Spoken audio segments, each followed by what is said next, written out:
So Crash Bandicoot may be in danger of dying, not at the hands of Neo-Cortex, that's so dumb, Jaffe, but at the hands of the consumer. Oh my God, that's so dumb what I just said. But the point is, the game comes out Friday, and today's Monday as I record this, and at least we can tell from the UK, the game is not doing well at all. It did premiere at the #1 spot on the charts in the UK, 80% lower than what the last Crash proper game, which was the Insane Trilogy, did.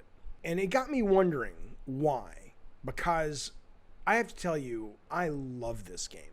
It took me a while to get into. It was a little bit of a throwback in terms of the difficulty, and then I'm like, oh right, precision platformers, I remember these. But once I got into it, I'm a little over halfway through it right now. It is beautiful. It controls beautifully.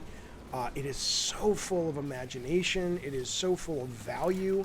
The number of characters you can play, the way you can replay levels that actually feel meaningful in terms of inverted with different characters that have different abilities. It just adds so much to the variety. There's always something new to do, always something cool and new to see. Collecting, there's so much to collect and so much to 100%. The whole thing is just the complete package. It's great. It is a great damn game. And so, yeah, I'm like going, why is this, is it tanking? It's kind of tanking. You could say, okay, well, that's just the UK. Maybe, but here's America. This is the Amazon bestseller chart, okay? So we have to go, let me show you how far we have to go down. Now, again, these are not all games, okay? But we have to go all the way to number 83 to find the first Crash Bandicoot on this chart.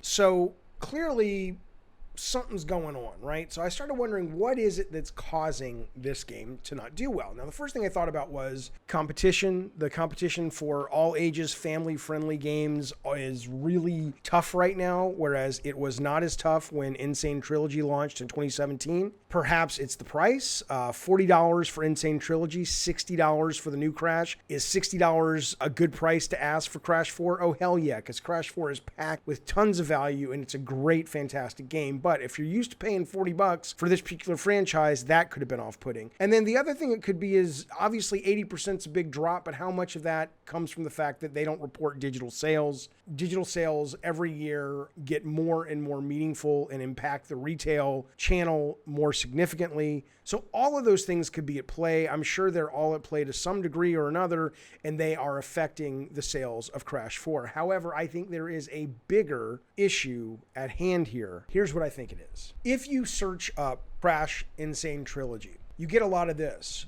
Crash Bandicoot Remaster is really hard. Crash Bandicoot is really harder, fans discover. Why is Crash so hard? Was Crash always this difficult?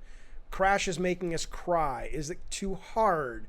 People can't believe how hard it is, right? On and on and on and on and on. Okay. Crash was always a challenging game. But times were different back then. Gamers were different then. We weren't the mainstream. We weren't the casual group that we are today. And so people who were gamers were like, screw it. I'll fucking bully my way through the damn game. I'm going to get through it. I'm addicted. I want to play it. I think gamers now, with competition and with options, they have other opportunities to play things that aren't so punishing. And what I think happened was people picked up a copy of Crash Insane Trilogy back in 2017. And I think the people, they were like, okay, I remember Crash. It was fun.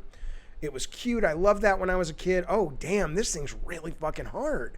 Oh, that's not what I want. I mean, there are gamers out there that like the punishing stuff. They like the Dark Souls, the Bloodborne, all that. That's great. But this is where I think Activision may screw it up a little bit. When you're remaking Crash and you're improving all the graphics and the sounds and all that, but you keep it playing the same level of difficulty as it did back in 1996, I think you make a mistake. I think you hurt the brand, and I think you're seeing that now with Crash 4, It's About Time. I'll tell you what, I hope they can pull out of this. I don't know if they have to lower the price. I don't know. I don't know what they have to do. Now, people tell me the second half of Crash 4 is really hard, so I may hate the second half, but even that, the first half has been worth the $60 because it's just a great game. But I don't know what you do at that point. You've got to re-educate people. Maybe you put a demo out or something and say, look, this isn't as bad as Insane Trilogy. I don't know, man. I mean, Who is Crash 4 anymore at this point? I love it, but this game's probably too hard for little kids who thematically it appeals to. If you're in your 30s, when you got Insane Trilogy, you're probably turned off to the brand now because you're fucking got kids and a job and a life.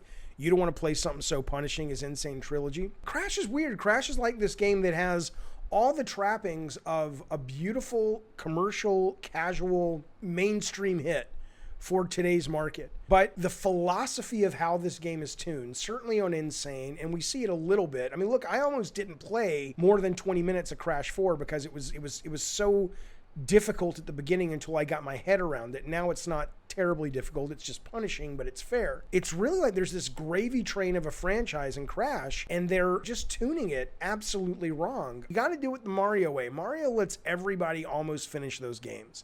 It gets a little hard at times, but you can finish a Mario game. You want 100% a Mario game? Okay, that's going to take some MLG skills, okay? But Crash is kind of like, especially Insane Trilogy, is kind of like, I'm not even going to let you fucking finish it unless you're awesome. That's a mistake. I don't know if it's too late to correct it. I don't know if this is a sign that Activision is going to be like, yeah, we're done with Crash. Fuck that shit. Nobody wants it. Or if they're going to be like, we have a great property here. We have to figure this out. And it really sucks, too, because Crash 4 is awesome. It is a great game. And I hope to God it's not one of those games that just dies at retail and dies in sales just because of one little screw up, which was the tuning of the last game, which was 3 years ago.